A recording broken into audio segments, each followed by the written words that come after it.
Tetris. What a great frickin' game. I don't need to explain to you what Tetris is because you already know. And if you don't, you can just invented by this guy and initially released for the Nintendo Game Boy in 1989, Tetris has sold more than 520 million copies globally across its countless iterations. In fact, it's so popular that in 2019, at the height of the Battle Royale craze, Eureka and Nintendo decided to put their own spin on the genre with Tetris 99.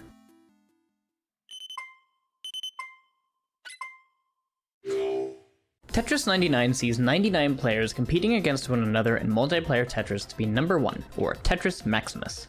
You lose when you top out, so the goal is to stay alive the longest, which gets harder as the game speeds up, and usually only higher skilled players remain at the end. The game uses typical Tetris multiplayer gameplay, where players can send garbage lines to each other by clearing out a lot of lines at once, clearing out lines one after another, or by pulling off special techniques, like T-spins.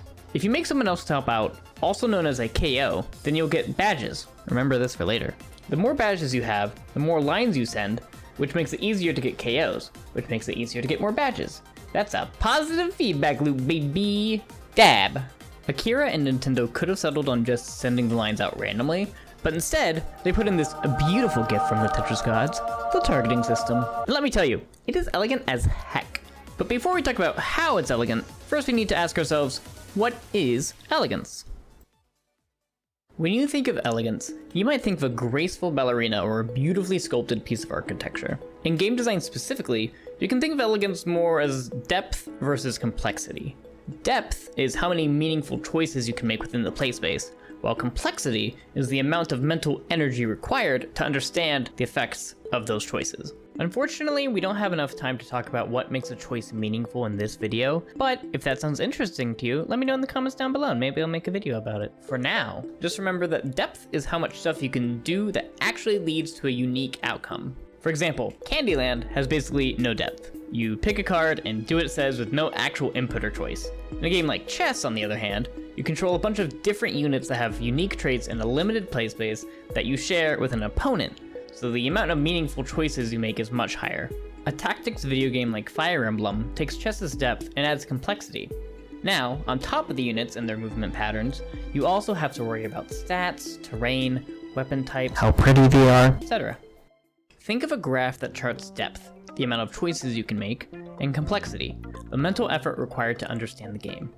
You might put rock, paper, scissors in the low depth, low complexity section, a difficult rhythm game track in the low depth, high complexity section, Reigns in the high depth, low complexity section, and Magic the Gathering in the high depth, high complexity section. An elegant game lies somewhere in this area along the graph. Keep in mind, however, that elegance does not equate to good. There are plenty of games and experiences that are elegant and bad, and vice versa. A game with a lot of complexity and little depth will often be confusing or frustrating, while an elegant game will be rewarding and effortless. Most games and experiences have about the same amount of depth as they do complexity.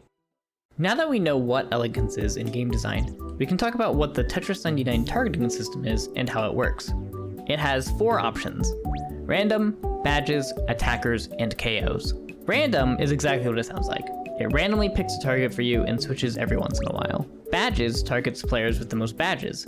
In effect, this usually means targeting people who have gotten the most KOs and likely to be the biggest threats. KOs targets people who are close to topping out, which in theory makes them the perfect targets because you get badges from them. Finally, to protect yourself, there's the attacker's target, which pulls an Uno reverse card and targets people who are targeting you. Attackers is also the only option that allows you to target more than one player. So, this system has 4 choices, each with a specific function, which isn't very complex. You can flick the left stick to change which one you're using, and you can change whenever you want. The thing is, despite being so simple, there's a surprisingly high amount of counterplay, which leads to a surprisingly high amount of depth. Let me explain. When a game starts, the targeting is set to random by default, so you target a random player, and often one or more players will be targeting you as well. This is fine, but right off the bat there are some strategies to consider when thinking about whether or not you want to switch. If you're new to the game, then staying on random is your best and probably default choice. It has no clear sway in terms of advantage, and is a safe bet if you just want to focus on setting up your matrix. Using the badges target doesn't do much when the game begins, but the further the game proceeds, the more important targeting badges becomes. Players are unlikely to have badges early on, but those that do are more likely to be good at the game, so it could be advantageous or dangerous to try and take them out early. One might assume that in the early game, it's best to target players who are about to top out. In a game as big as Tetris 99, there are bound to be players who are less skilled and top out quickly, so targeting them before anyone else is a surefire way to gain badges before anyone else. This is fair, but it also leads to an interesting counter strategy. You see, in the early game, quick and skilled players can take advantage of the KO targeting mindset and set up a trap.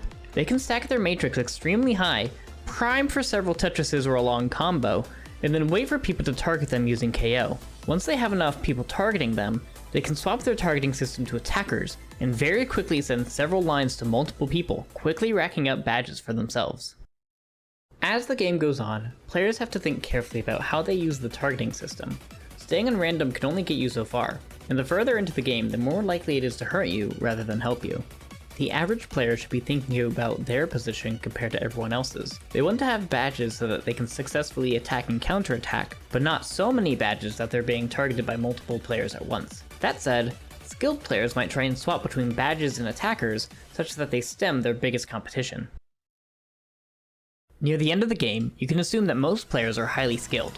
If you have a low amount of badges, then the best strategy is to try and dogpile on players that are doing poorly using KO, or by going for the riskier play and stealing badges from players with badges. Of course, by doing this, you run the risk of higher skilled players counterattacking and sending more lines than you can clear. If you're the one being dogpiled on, then it's probably best to bait easily clearable garbage lines and target attackers. That also leads to a dangerous risk-reward situation. On the other hand, if you have enough badges, then you can try and get a quick win by targeting KOs and getting lesser skilled players out of the game, assuming they're not baiting you. You could also try to consolidate your power by going for badges, preventing other players from quickly rising to power. You'll probably have to fend off other players by choosing attackers, but more likely than not, you'll have to switch between all three to survive and get your Tetris Maximus.